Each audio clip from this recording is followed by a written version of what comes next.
கர்த்தருடைய நாமத்திற்கு ஸ்தோத்திரம். ஒவ்வொரு நாளும் கேட்பதன் மூலம் ஒரு வருடத்தில் பைபிள் வாசிப்பை முடிக்க இந்த சேனல் உதவுகிறது. Please subscribe and support us. இன்றைய வேத பகுதி இப்போது tune in, Spotify, Amazon music மற்றும் யூடியூப் மியூசிக் ஆகியவற்றில் நமது பைபிள் 365 சேனல் கிடைக்கிறது. ஃபாலோ பண்ணுங்க. லேவியராகமம் அதிகாரம் 5. சாட்சியாகிய ஒருவன் இடப்பட்ட ஆணையை கேட்டிருந்தும் தான் கண்டதையும் அறிந்ததையும் தெரிவியாதிருந்து பாவம் செய்தால் அவன் தன் அக்கிரமத்தை சுமப்பான். அசுத்தமான காட்டு மிருகத்தின் உடலையாவது, அசுத்தமான நாட்டு மிருகத்தின் உடலையாவது, அசுத்தமான ஊரும் பிராணிகளின் உடலையாவது, இவ்வித அசுத்தமான யாதொரு வஸ்துவையாவது ஒருவன் அறியாமல் தொட்டால் அவன் தீட்டும் குற்றமும் உள்ளவன் ஆவான். அல்லது எந்த அசுத்தத்தினாலாகிலும் தீட்டுப்பட்ட ஒரு மனிதனை ஒருவன் அறியாமல் தொட்டு பின்பு அதை அறிந்து கொண்டால் அவன் குற்றமுள்ளவன் ஆவான். மனிதர் பதறி ஆணையிடும் எந்த காரியத்தினாலாகிலும் தீட்டுப்பட்ட ஒருவன் தீமை செய்கிறதற்காவது நன்மை செய்கிறதற்காவது தன் மனம் அறியாமல் தன் உதடுகளினால் பதறி ஆணையிட்டு பின்பு அவன் அதை அறிந்து கொண்டால் அதை குறித்து குற்றமுள்ளவன் ஆவான். இப்படிப்பட்டவைகள் ஒன்றில் ஒருவன் குற்றமுள்ளவன் ஆகும்போது அவன் தான் செய்தது பாவம் என்று அறிக்கையிட்டு தான் செய்த பாவத்துக்கு பாவ நிவாரண பலியாக ஆடுகளிலாவது வெள்ளாடுகளிலாவது ஒரு பெண் குட்டியை குற்ற நிவாரண பலியாக கர்த்தருடைய சந்நிதியில் கொண்டு வர வேண்டும். அதனாலே ஆசாரியன் அவன் செய்த பாவத்தை குறித்து அவனுக்காக பாவ நிவர்த்தி செய்ய கடவன். ஆட்டுக்குட்டியை கொண்டு வர அவனுக்கு சக்தி இல்லாதிருந்தால் அவன் செய்த குற்றத்தின் நிமித்தம் 2 காட்டு புறாக்களையாவது 2 புறா குஞ்சுகளையாவது ஒன்றை பாவ நிவாரண பலியாகவும் மற்றொன்றை சர்வாங்க தகன பலியாகவும் கர்த்தருடைய சந்நிதியில் கொண்டு வர கடவன். அவைகளை ஆசாரியனிடத்தில் கொண்டு வருவானாக. அவன் பாவ நிவாரண பலிக்கானதை முன்னே செலுத்தி அதன் தலையை அதன் கழுத்தினிடத்தில் கிள்ளி அதை இரண்டாக்காமல் வைத்து அதன் இரத்தத்தில் கொஞ்சம் எடுத்து பலிபீடத்தின் பக்கத்தில் தெளித்து மீதியான இரத்தத்தை பலிபீடத்தின் அடியிலே வடிய விடுவானாக. இது பாவ நிவாரண பலி. மற்றதை நியமத்தின்படியே அவன் தகன பலியாக செலுத்த கடவன். இவ்விதமாக அவன் செய்த பாவத்தை ஆசாரியன் நிவர்த்தி செய்ய கடவன். அப்பொழுது அது அவனுக்கு மன்னிக்கப்படும். 2 காட்டு புறாக்களையாவது 2 புறா குஞ்சுகளையாவது கொண்டு வர அவனுக்கு சக்தி இல்லாதிருந்தால் பாவம் செய்தவன் பாவ நிவாரணத்துக்காக 1 எப்பா அளவான மெல்லிய மாவிலே 10 பங்கை தன் காணிக்கையாக கொண்டு வருவானாக. அது பாவ நிவாரண பலியாயிருப்பதினால் அதன் மேல் எண்ணெய் வார்க்காமலும் தூப வர்க்கம் போடாமலும் இருந்து அதை ஆசாரியனிடத்தில் கொண்டு வர வேண்டும்.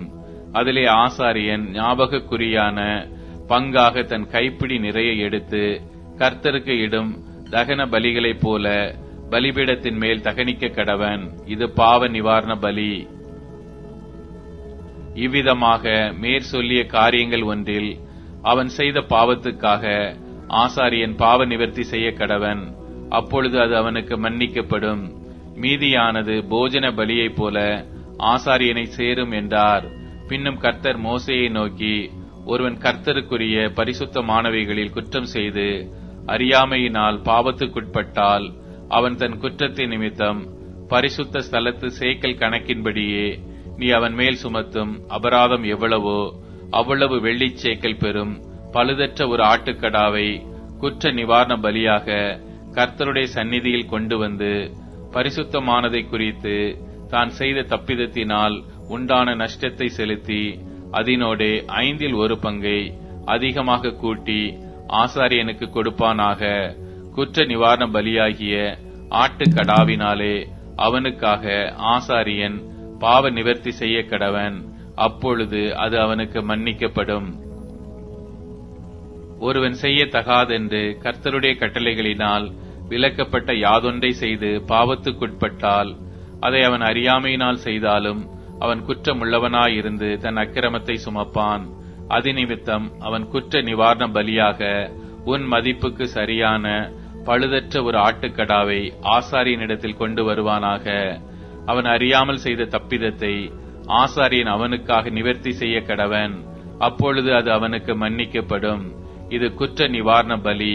அவன் கர்த்தருக்கு விரோதமாய் குற்றம் செய்தான் என்பது நிச்சயம் என்றார்.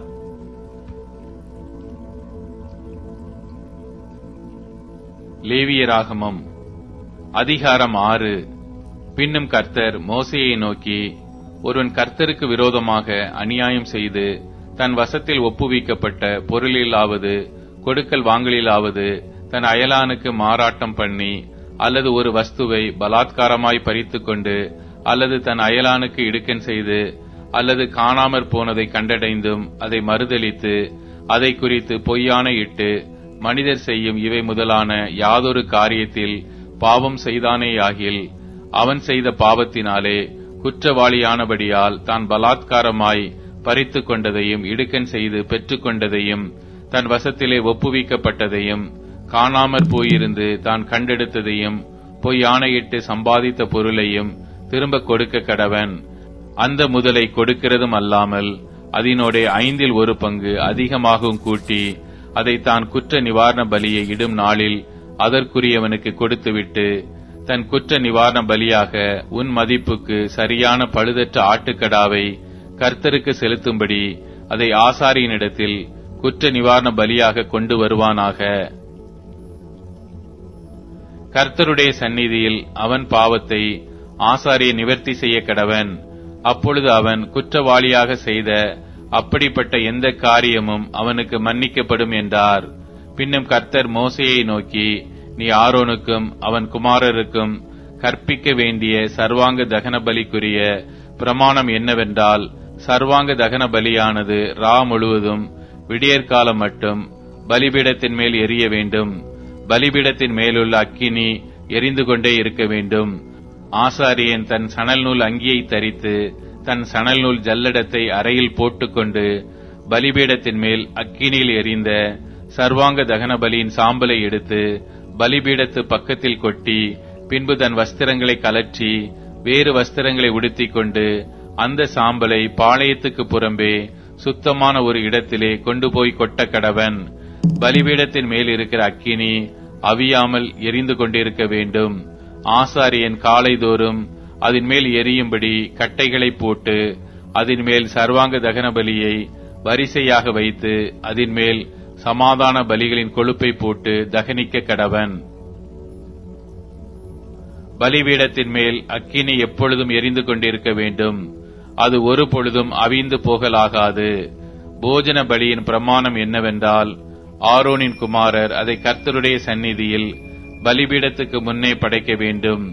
அவன் போஜன பலியின் மெல்லிய மாவிலும் அதன் எண்ணெயிலும் தன் கைப்பிடி நிறைய எடுத்து போஜன பலியின் மேலுள்ள தூப வர்க்கம் யாவற்றோடும் கூட அதை ஞாபகக்குறியாக பலிபீடத்தின் மேல் கர்த்தருக்கு சுகந்த வாசனையாக தகனிக்க கடவன். அதில் மீதியானதை ஆரோனும் அவன் குமாரரும் புசிப்பார்களாக. அது புளிப்பில்லா அப்பத்துடன் பரிசுத்த ஸ்தலத்தில் புசிக்கப்பட கடவது.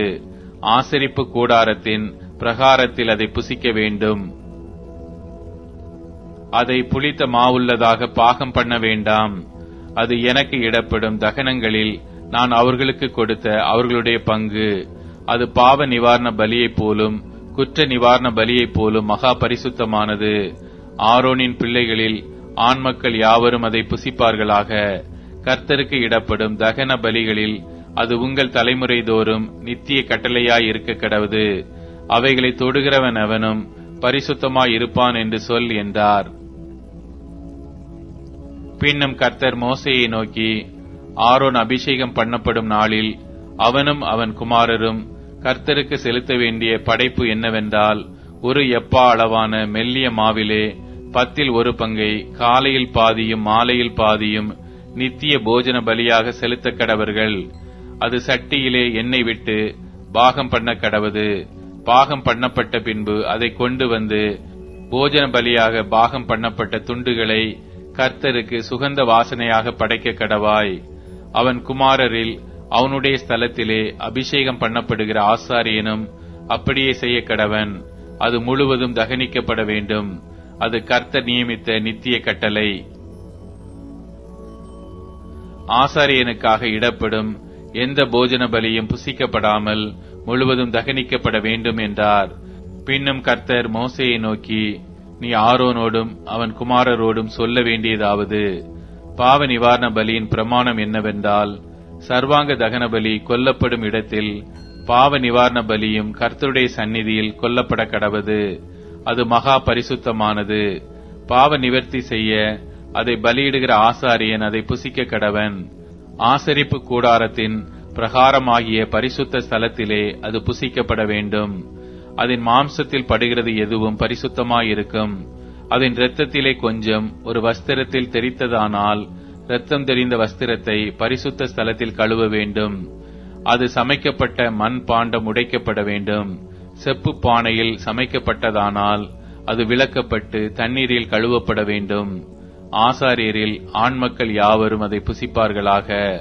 அது மகா பரிசுத்தமானது. எந்த பாவ நிவாரண பலியின் இரத்தத்தில் கொஞ்சம் பரிசுத்த ஸ்தலத்தில் பாவ நிவர்த்தியின் பொருட்டு ஆசரிப்பு கூடாரத்துக்குள்ளே கொண்டு வரப்பட்டதோ அந்த பலி புசிக்கப்படலாகாது. அது அக்கினியிலே தகனிக்கப்பட வேண்டும். யோவான் அதிகாரம் 17. இயேசு இவைகளை சொன்ன பின்பு தம்முடைய கண்களை வானத்துக்கு ஏறெடுத்து, பிதாவே, வேளை வந்தது. நீர் உம்முடைய குமாரனுக்கு தந்தருளின யாவருக்கும் அவர் நித்திய ஜீவனை கொடுக்கும் பொருட்டு மாம்சமான யாவர் மேலும் நீர் அவருக்கு அதிகாரம் கொடுத்தபடியே உம்முடைய குமாரன் உம்மை மகிமைப்படுத்தும்படிக்கு நீர் உம்முடைய குமாரனை மகிமைப்படுத்தும். ஒன்றான மெய் தேவனாகிய உம்மையும் நீர் அனுப்பினவராகிய இயேசு கிறிஸ்துவையும் அறிவதே நித்திய ஜீவன். பூமியிலே நான் உம்மை மகிமைப்படுத்தினேன். நான் செய்யும்படி நீர் எனக்கு நியமித்த கிரியையை செய்து முடித்தேன்.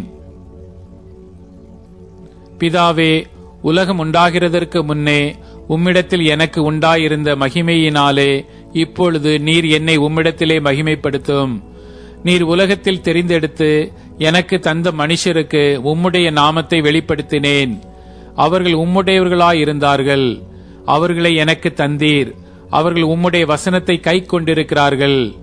நீர் எனக்கு தந்தவைகள் எல்லாம் உம்மாலே உண்டாயினவென்று இப்பொழுது அறிந்திருக்கிறார்கள். நீர் எனக்கு கொடுத்த வார்த்தைகளை நான் அவர்களுக்கு கொடுத்தேன். அவர்கள் அவைகளை ஏற்றுக்கொண்டு நான் உம்மிடத்திலிருந்து புறப்பட்டு வந்தேன் என்று நிச்சயமாய் அறிந்து நீர் என்னை அனுப்பினீர் என்று விசுவாசித்திருக்கிறார்கள். நான் அவர்களுக்காக வேண்டிக் கொள்ளுகிறேன். உலகத்துக்காக வேண்டிக் கொள்ளாமல் நீர் எனக்கு தந்தவர்களுக்காக வேண்டிக் கொள்ளுகிறேன். அவர்கள் உம்முடையவர்களாயிருக்கிறார்களே. என்னுடையவைகள் யாவும் உம்முடையவைகள், உம்முடையவைகள் என்னுடையவைகள். அவர்களில் நான் மகிமைப்பட்டிருக்கிறேன். நான் இனி உலகத்தில் இரேன், இவர்கள் உலகத்தில் இருக்கிறார்கள். நான் உம்மிடத்திற்கு வருகிறேன். பரிசுத்த பிதாவே, நீர் எனக்கு தந்தவர்கள் நம்மைப் போல ஒன்றாயிருக்கும்படிக்கு நீர் அவர்களை உம்முடைய நாமத்தினாலே காத்துக்கொள்ளும். நான் அவர்களுடனே கூட உலகத்தில் இருக்கையில் அவர்களை உம்முடைய நாமத்தினாலே காத்துக்கொண்டேன். நீர் எனக்கு தந்தவர்களை காத்துக்கொண்டு வந்தேன்.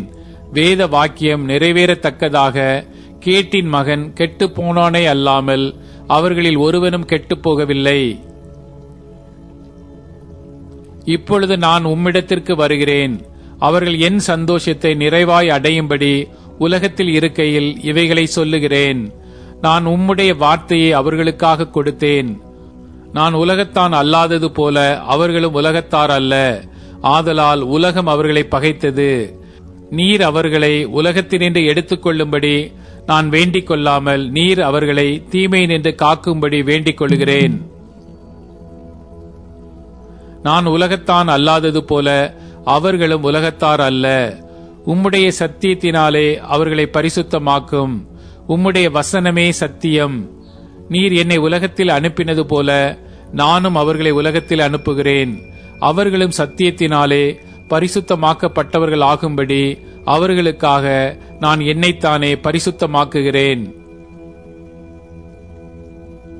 நான் இவர்களுக்காக வேண்டிக் கொள்ளுகிறதும் அல்லாமல் இவர்களுடைய வார்த்தையினால் என்னை விசுவாசிக்கிறவர்களுக்காகவும் வேண்டிக் கொள்ளுகிறேன்.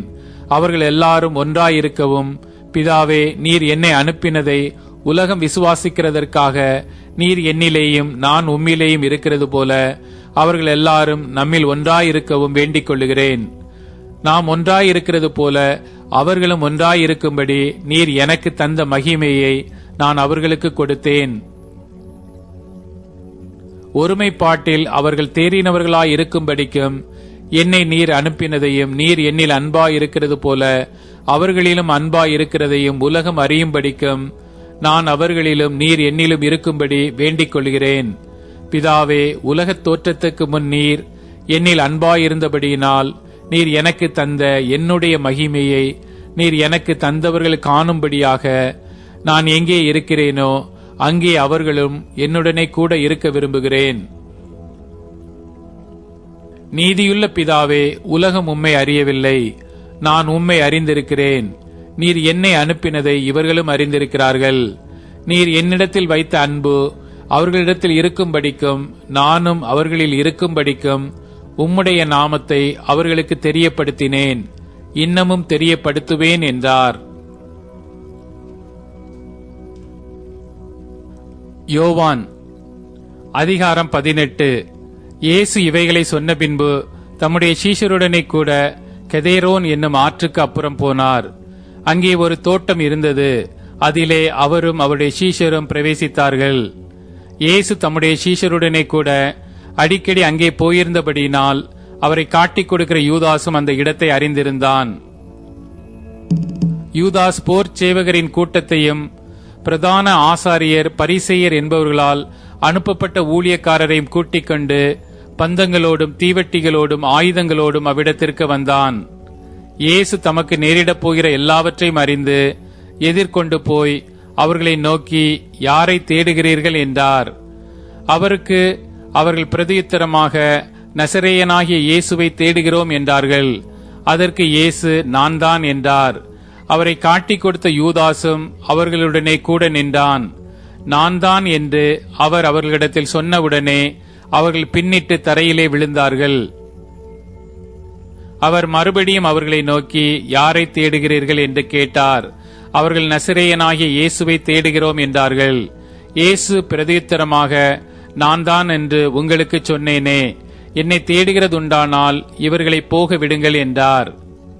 நீர் எனக்கு தந்தவர்களில் ஒருவனையும் நான் இழந்து போகவில்லை என்று அவர் சொல்லிய வசனம் நிறைவேறத்தக்கதாக இப்படி நடந்தது.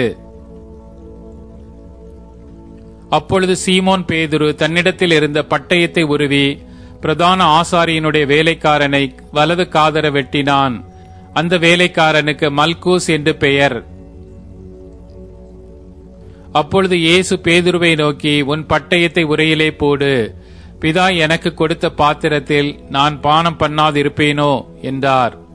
அப்பொழுது போர் சேவகரும் 1000 போர் சேவகருக்கு தலைவனும் யூதருடைய ஊழியக்காரரும் இயேசுவை பிடித்து அவரை கட்டி முதலாவது அவரை அன்னா என்பவனிடத்திற்கு கொண்டு போனார்கள். அவன் அந்த வருஷத்து பிரதான ஆசாரியனாகிய காய்பாவுக்கு மாமனாயிருந்தான். ஜனங்களுக்காக ஒரே மனுஷன் சாகிறது நலமாயிருக்கும் என்று யூதருக்கு ஆலோசனை சொன்னவன் இந்த காய்பாவே. சீமோன் பேதுருவும் வேறொரு சீஷனும் இயேசுவுக்கு பின் சென்றார்கள். அந்த சீஷன் பிரதான ஆசாரியனுக்கு அறிமுகமானவனாயிருந்ததினால் இயேசுவுடனே கூட பிரதான ஆசாரியனுடைய அரமனைக்குள் பிரவேசித்தான். பேதுரு வாசல் அருகே வெளியே நின்றான். அப்பொழுது பிரதான ஆசாரியனுக்கு அறிமுகமானவனாயிருந்த மற்ற சீஷன் வெளியே வந்து வாசல் காக்கிறவர்களுடனே பேசி பேதுருவை உள்ளே அழைத்துக் கொண்டு போனான். அப்பொழுது வாசல் காக்கிற வேலைக்காரி பேதுருவை நோக்கி, நீயும் அந்த மனுஷனுடைய சீஷரில் ஒருவன் அல்லவா என்றால். அவன், நான் அல்ல என்றான். குளிர்காலமானபடியினாலே ஊழியக்காரரும் சேவகரும் கரி நெருப்புண்டாக்கி நின்று குளிர் காய்ந்து கொண்டிருந்தார்கள். அவர்களுடனே கூட பேதுருவும் நின்று குளிர் காய்ந்து கொண்டிருந்தான். பிரதான ஆசாரியன் இயேசுவினிடத்தில் அவருடைய சீஷரை குறித்தும் போதகத்தை குறித்தும் விசாரித்தான். இயேசு அவனுக்கு பிரதியுத்தரமாக, நான் வெளியரங்கமாய் உலகத்துடனே பேசினேன். ஜெப ஆலயங்களிலேயும் யூதர்கள் எல்லாரும் கூடி வருகிற தேவ ஆலயத்திலேயும் எப்பொழுதும் உபதேசித்தேன். அந்தரங்கத்திலே நான் ஒன்று பேசவில்லை. நீர் என்னிடத்தில் விசாரிக்க வேண்டியதென்ன? நான் சொன்னவைகளை கேட்டவர்களிடத்தில் விசாரியும். நான் பேசினவைகளை அவர்கள் அறிந்திருக்கிறார்களே என்றார். இப்படி அவர் சொன்னபொழுது சமீபத்தில் நின்ற சேவகரில் ஒருவன், பிரதான ஆசாரியனுக்கு இப்படியா உத்தரவு சொல்லுகிறது என்று இயேசுவை ஒரு அறை அறைந்தான். இயேசு அவனை நோக்கி, நான் தகாத விதமாய் பேசினதுண்டானால் தகாததை ஒப்புவி. நான் தகுதியாய் பேசினேனே ஆகில் என்னை ஏன் அடிக்கிறாய் என்றார். பின்பு அன்னா என்பவன் பிரதான ஆசாரியனாகிய காய்பாவினிடத்திற்கு அவரை கட்டுண்டவராக அனுப்பினான். சீமோன் பேதுரு நின்று குளிர் காய்ந்து கொண்டிருந்தான். அப்பொழுது சிலர் அவனை நோக்கி, நீயும் அவனுடைய சீஷரில் ஒருவன் அல்லவா என்றார்கள். அவன், நான் அல்ல என்று மறுதலித்தான். பிரதான ஆசாரியனுடைய வேலைக்காரரில் பேதுரு காதர வெட்டினவனுக்கு இனத்தானாகிய ஒருவன் அவனை நோக்கி, நான் உன்னை அவனுடனே கூட தோட்டத்திலே காணவில்லையா என்றான். அப்பொழுது பேதுரு மறுபடியும் மறுதலித்தான். உடனே சேவல் கூவிற்று. அவர்கள் காய்பாவினிடத்திலிருந்து இயேசுவை தேசாதிபதியின் அரமனைக்கு கொண்டு போனார்கள். அப்பொழுது விடியற் காலமாயிருந்தது. தீட்டுப்படாமல் பஸ்காவை புசிக்கத்தக்கதாக அவர்கள் தேசாதிபதியின் அரமனைக்குள் பிரவேசியாதிருந்தார்கள். ஆதலால் பிலாத்து அவர்களிடத்தில் வெளியே வந்து, இந்த மனுஷன் மேல் என்ன குற்றம் சாட்டுகிறீர்கள் என்றான். அவர்கள் அவனுக்கு பிரதியுத்தரமாக, இவன் குற்றவாளியாயிராவிட்டால் இவனை உம்மிடத்தில் ஒப்புக்கொடுக்க மாட்டோம் என்றார்கள். அப்பொழுது பிலாத்து அவர்களை நோக்கி, இவனை நீங்களே கொண்டு போய் உங்கள் நியாயப்பிரமாணத்தின்படி நியாயம் தீருங்கள் என்றான். அதற்கு யூதர்கள் ஒருவனையும் மரண ஆக்கினை செய்ய எங்களுக்கு அதிகாரம் இல்லை என்றார்கள். தாம் இன்ன விதமான மரணமாய் மரிக்கப் போகிறார் என்பதை குறித்து இயேசு குறிப்பாய் சொல்லியிருந்த வார்த்தை நிறைவேறத்தக்கதாக இப்படி சொன்னார்கள். அப்பொழுது பிலாத்து மறுபடியும் அரமனைக்குள் பிரவேசித்து இயேசுவை அழைத்து, நீ யூதருடைய ராஜாவா என்று கேட்டான். இயேசு அவனுக்கு பிரதியுத்தரமாக, நீரா இப்படி சொல்லுகிறீரோ, அல்லது மற்றவர்கள் என்னை குறித்து இப்படி உமக்கு சொன்னார்களோ என்றார். பிலாத்து பிரதியுத்தரமாக, நான் யூதனா? உன் ஜனங்களும் பிரதான ஆசாரியரும் உன்னை என்னிடத்தில் ஒப்புக் கொடுத்தார்கள். நீ என்ன செய்தாய் என்றான். இயேசு பிரதியுத்தரமாக, என் ராஜ்யம் இவ்வுலகத்துக்குரியதல்ல. என் ராஜ்யம் இவ்வுலகத்திற்குரியதானால் நான் யூதரிடத்தில் ஒப்புக் கொடுக்கப்படாதபடிக்கு என் ஊழியக்காரர் போராடியிருப்பார்களே. இப்படி இருக்க என் ராஜ்யம் இவ்விடத்திற்குரியதல்ல என்றார். அப்பொழுது பிலாத்து அவரை நோக்கி, அப்படியானால் நீ ராஜாவோ என்றான். இயேசு பிரதியுத்தரமாக, நீர் சொல்லுகிறபடி நான் ராஜாதான். சத்தியத்தை குறித்து சாட்சி கொடுக்க நான் பிறந்தேன். இதற்காகவே இந்த உலகத்தில் வந்தேன். சத்தியவான் எவனும் என் சத்தம் கேட்கிறான் என்றார். அதற்கு பிலாத்து, சத்தியமாவது என்ன என்றான். மறுபடியும் அவன் யூதர்களிடத்தில் வெளியே வந்து, நான் அவனிடத்தில் ஒரு குற்றமும் காணேன். பஸ்கா பண்டிகையில் நான் உங்களுக்கு ஒருவனை விடுதலை பண்ணுகிற வழக்கம் உண்டே. ஆகையால் யூதருடைய ராஜாவை நான் உங்களுக்காக விடுதலை பண்ண உங்களுக்கு மனதுண்டா என்றான். அப்பொழுது அவர்கள் எல்லாரும், இவனை அல்ல, பரபாசை விடுதலை பண்ண வேண்டும் என்று மறுபடியும் சத்தமிட்டார்கள். அந்த பரபாஸ் என்பவன் கள்ளனாயிருந்தான். சங்கீதம் அதிகாரம் 48. கர்த்தர் பெரியவர், அவர் தமது தேவனுடைய நகரத்திலும் தமது பரிசுத்த பர்வதத்திலும் மிகவும் துதிக்கப்படத்தக்கவர். வட திசையிலுள்ள சியோன் பர்வதம் வடிப்பமான ஸ்தானமும் சர்வ பூமியின் மகிழ்ச்சியுமாயிருக்கிறது. அதுவே மகாராஜாவின் நகரம். அதன் அரமனைகளில் தேவன் உயர்ந்த அடைக்கலமாக அறியப்பட்டிருக்கிறார். இதோ ராஜாக்கள் கூடிக்கொண்டு ஏகமாய் கடந்து வந்தார்கள். அவர்கள் அதை கண்டபோது பிரமித்து கலங்கி விரைந்தோடினார்கள். அங்கே நடுக்கங்கண்டு பிரசவ வேதனைப்படுகிற ஸ்திரியைப் போல வேதனைப்பட்டார்கள். கீழ் காற்றினால் தர்ஷீஷின் கப்பல்களை நீர் உடைக்கிறீர். நாம் கேள்விப்பட்டபடியே நமது தேவனுடைய நகரமாகிய சேனைகளுடைய கர்த்தரின் நகரத்திலே கண்டோம். தேவன் அதை என்றென்றைக்கும் ஸ்திரப்படுத்துவார். சேலா. தேவனே, உமது ஆலயத்தின் நடுவிலே உமது கிருபையை சிந்தித்துக் கொண்டிருக்கிறோம். தேவனே, உமது நாமம் விளங்குகிறது போல உமது புகழ்ச்சியும் பூமியின் கடையாந்தரங்கள் பரியந்தமும் விளங்குகிறது. உமது வலது கரம் நீதியால் நிறைந்திருக்கிறது. உம்முடைய நியாய தீர்ப்புகளின் நிமித்தம் சியோன் பர்வதம் மகிழ்வதாக. யூதாவின் குமாரத்திகள் களி கூறுவார்களாக. சியோனை சுற்றி உலாவி அதன் கொத்தளங்களை எண்ணுங்கள். பின்வரும் சந்ததிக்கு நீங்கள் விவரிப்பதற்காக அதன் அலங்கத்தை கவனித்து அதன் அரமனைகளை உற்று பாருங்கள். இந்த தேவன் என்றென்றைக்கும் உள்ள சதா காலங்களிலும் நம்முடைய தேவன், மரண பரியந்தம் நம்மை நடத்துவார்.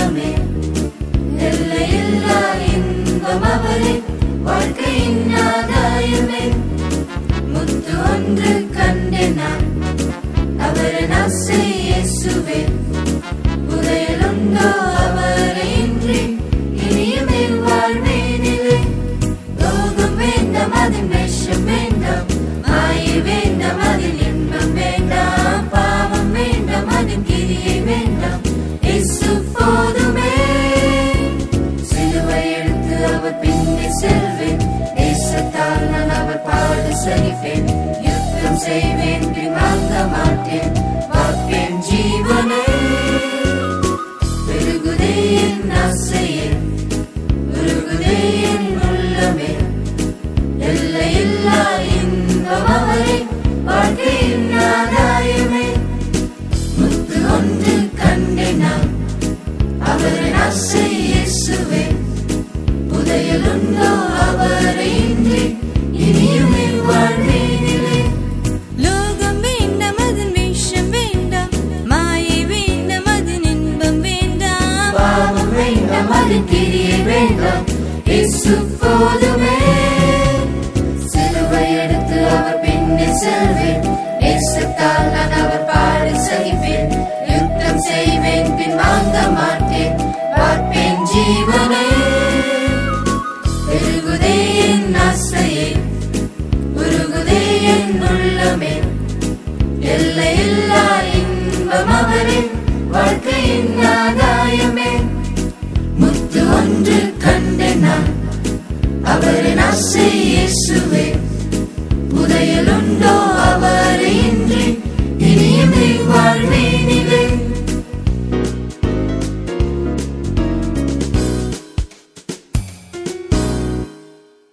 இப்போது டியூன், ஸ்பாட்டிஃபை, அமேசான் மியூசிக் மற்றும் யூடியூப் மியூசிக் ஆகியவற்றில் நமது பைபிள் 365 சேனல் கிடைக்கிறது. ஃபாலோ பண்ணுங்க.